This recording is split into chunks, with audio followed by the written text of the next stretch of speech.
I have had friends who have taken their lives because of these bills. I have fielded calls from families in Montana, including one family whose trans teenager attempted to take her life while watching a hearing on one of the anti-trans bills. So when I rose up and said, "There is blood on your hands," I was not being hyperbolic.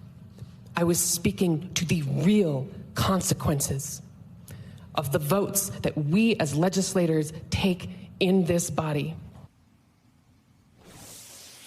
That's Montana State Representative Zooey Zephyr on Wednesday addressing the dangers of a bill restricting gender-affirming care for transgender minors. After her remarks, Republicans censured Zephyr, the state's first trans lawmaker, and barred her from the state house floor for the rest of the legislative session. And there's data to back up Zephyr's concerns about Republicans' attacks against the LGBTQ community. According to a 2022 survey by the Trevor Project, more than 50% of transgender and non-binary kids across the U.S. seriously considered suicide. Nevertheless, last night, Montana's governor signed the bill Zephyr tried to stop into law. Joining me now is Montana State Representative Zooey Zephyr. Representative Zephyr, thank you so much for coming to the Saturday show. Now that Senate Bill 99 has been signed into law, what does this mean for transgender minors and the LGBT community in Montana? So it's important to note that this bill doesn't go into effect until October 1st, and we're going to do everything in our power to stop this bill. There will be court challenges, and ultimately, like bills across the country, it will get defeated in these courts. We know these bills are as unconstitutional as they are cruel, but I think it does show the way in which the right in our state is beginning to shift and isn't listening to the constituents in our communities who are saying these bills hurt people.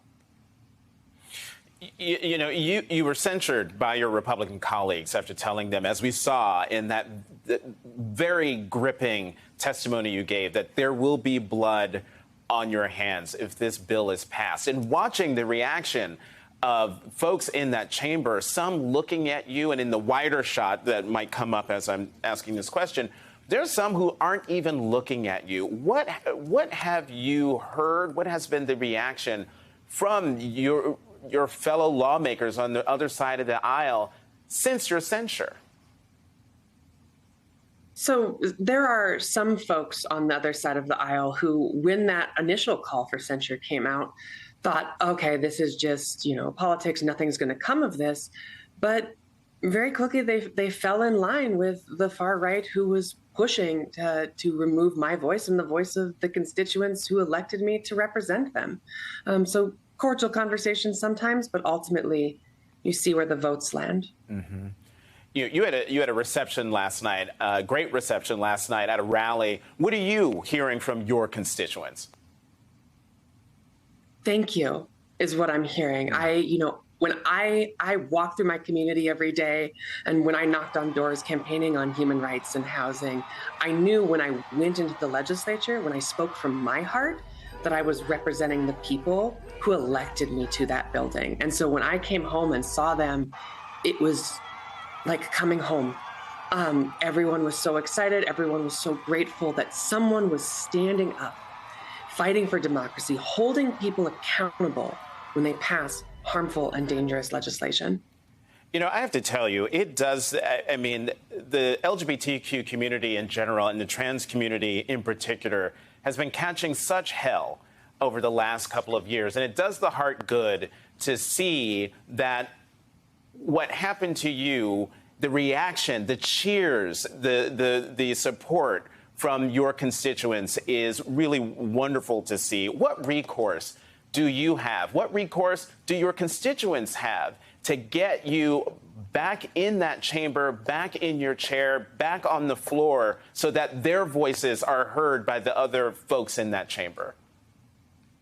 So I think the first thing that's important to note is what this moment shows is it shows the cruelty. It shows how out of step the right in our state are with what our communities want.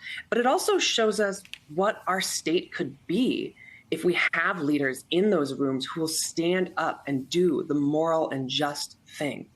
And so for me, it's folks having hope and looking forward to how do we move forward? How do we get more folks in there who will stand up and do the just and moral thing? Obviously, I'm going to be running for re-election in my district.